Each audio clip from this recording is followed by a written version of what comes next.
Hey guys, kamusta? And I'm back with a video but karon dili graphics ang akong video about mobile photography. Actually, a macro lens for mobile photography. 3 years ago, na company nga ni reach out sa ako nga ipatry ilahang lens. Kani nga lens. Before ni nako siya nakuha nga product, yung dagan pag 1 year nga na stagnant or na ano sa ilaing word na nadugay sa post office kay wala na ko siya nakuha dayon kay nagtuo ko nga na-cancel na ang product. Basta ipakita sa nako akong video kadtong nag-unboxing ko way back 2019 agaw tanawan ni. Guys, what's up? Na ako yung chika. Gikan kog field post and nakuha na nako ang package. Like last year pa ni siya pag September 6, 2018. Company ni siya sa gawas nga ni offer na ko og lens to try it sa para sa phone. Then nisugot ko and I thought nga makuha na ko last year pero wala. So ni surrender na lang ko. Then naka-idea si Yami, ako wife, nga basig na sa field post. So ako siyang gihatagan sa tracking number then swayan niya sa website sa Philpost, then tadang naa. So akong giadto dito ron sa may Pasay Independent. So ano ning i-open nun? So ato na siya i-updatehan. Sa lens mo daw niya. Mo ni siya, murag naguba na siguro ni. Naguba na ang karton sa kadugay. Mo ni, wow. Nice yung package. Para ni siya sa phone. Ilara kong gi-offeran nag-post ko picture sa Instagram tapos kita sila sa akong picture then ni-comment sila nga would you try our lens? So isugot ko and mo ni siya ang iyang clip then mo ni ang iyang lens. Nindot siya quality siguro I think. Macro daw siya. So mo to guys, ang video nako nga unboxing way back 2019. Actually 2018 to nako sila ni reach out tapos 2019 nako siya nakuha then 2020 nako siya i-review. So sa kadtong company nga ni reach out nako, I'm sorry kay karon pa nako siya i-review and thank you po sa pag-reach out. So mo na ni guys ang product with the kuan siya kanang tanganan tapos ang yung clip same siya kanang mga nabaligya clips kasi on the jag build ako siya lens first yung button iwatan na to ano siya dali ra kay siya i-install sa phone para din siya sa phone kung ano yung phone mas maayo tangtangan ni mo cover or ang imong casing para pwede na po dito pero mas maayo tangtangan. Install na to siya. Hindi ano siya hindi pag-install na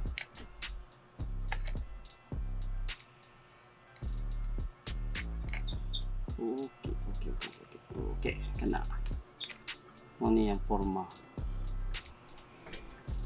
kana education lens.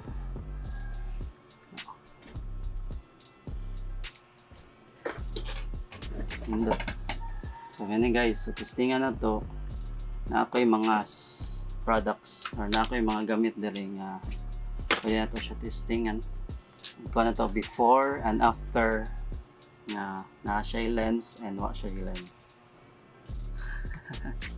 So first isang sa itong mata ni Kwan ang ginaldo with the lens without the lens, diba? Una yung diferensya without the lens kani with the lens naka zoom gamit niyo mo siya kung nakita naon nga lamok ang lamok siguradong tapok. So after ana kaduha si Jollibee. So, this is with the lens and without the lens, diba? Okay, kung idol mo di man mo focus ang phone, the phone will not focus if near jud mo ang imong subject. Tapos di mga hugaw. Klaro kayong abog si Jollibee. Next stop is ang boss ko. Diba? Pwede jud kay ka mag macro photography. So, alihan na ito para mawa ang reflection. Mo ni yung distance. Pwede ko ganun madoon. Hindi ni mo ang yung distance. Diba? Maka-create kag mga unique perspective na nakay pangkuan. Pwede na siya mahimong Instagram. Pwede na nimo siya Instagram picture. Compare nimo, this is with the lens and without the lens. Taba. Pwede siya ana, but tigid nimo siya completely ma-focus kay wala may macro lens. Depende ra pod ni sa imong phone. Akong phone is iPhone 8 and kana ang focus niya. Pero kung with imong ganahan jud ka nga macro lens ka, tanaw. Compare nimo ato. Diba? So kuha na ka. Ang paboritong kapihan sa Cebu. Ang humot kayo nga kape. Boss Coffee. So next stop is the pin. Ano na to? Diba? Kung iana na to, can you read the text? Diba, dili? You can't read the text. You can, but pwede nimo palayo. Yeah, sample anay palayo. What is kang gamayan niya? So na may times nga ganahan ka mag-picture in a unique perspective. Example kanina ni pin siya nga gamay, so ganahan nato siya mabasa. This is without the lens and with the lens. Diba? So makita nimo ang iyang text, which is positive vibes, read with the lens and without the lens. Diba?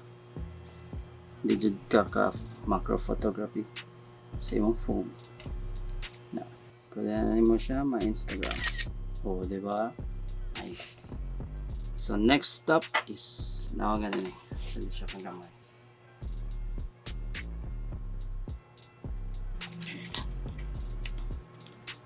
This is with the lens, with the macro lens and without the macro lens. Diba? Nindot. Nice.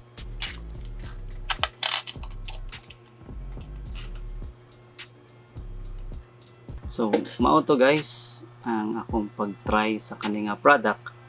So, unsa man, necessary ba siya? For me, dili. Gamit ba siya? For me, yes. Gamit siya kung ganahan na mong extra. Like extra shots and extra budget. Gaanta mong example. Sa kadtong mga mamaligyag jewelries, diba, mag-picture mo, lagyo man mo sa product or sa jewelries, lagyo mo mag-pictures, kay di man mo macro shots ang inyong phone. Then, sayang, kay ang mga jewelries, di na may dagang detalhes. For example, mga rings, parehaning, na yung mga diamonds, gagmay. Mas mayo detalhes, mas mayo dulit ang imong pag-picture para sa mga jewelries. But, extra na siya, kung na may extra budget and extra time. And also, hapit naman Pasko ron, may ECQ diri sa Cebu, nindot pod siya for gift ideas kanang mga kauban or kailan ninyo nga mga hilig og mobile photography, which is karon panahon na gusto naman jud mobile photography, labihan aras balay ngita kag mga lamok langaw pictura nimo isig ka kilid, so mas maayo na yung macro lens. So bitaw guys, worth it siya sa iyang price. For me, I don't know, kay gihatag man nako as libre, gipatry nako sa isa ka company way back 3 years ago. But so far sa akong pagtanaw sa product, which is grabe, nindot iyang pagkabukat, iyang build. Di siya kanang murag baratuhon nga build. Nindot yun siya pagka-build. Di ba? Ultimo ang iyang kanang text niya, nindot iyang pagka-pintal, ang iyang lens, iyang glass, nindot. So, if ever kung pilay price ani, worth it siya sa price. Then, I think pwede ni siya magamit as jewelry photography. So, sa next video na lang nako. So, ayanin ako siya as jewelry photography.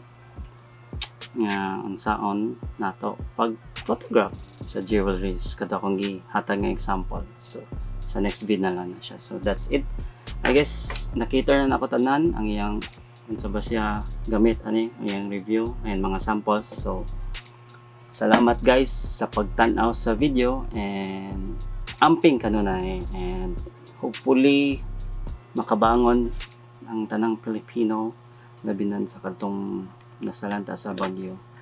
And hopefully if namoy mga ginagmay nga relief goods pwede niyo mapadala nila didto.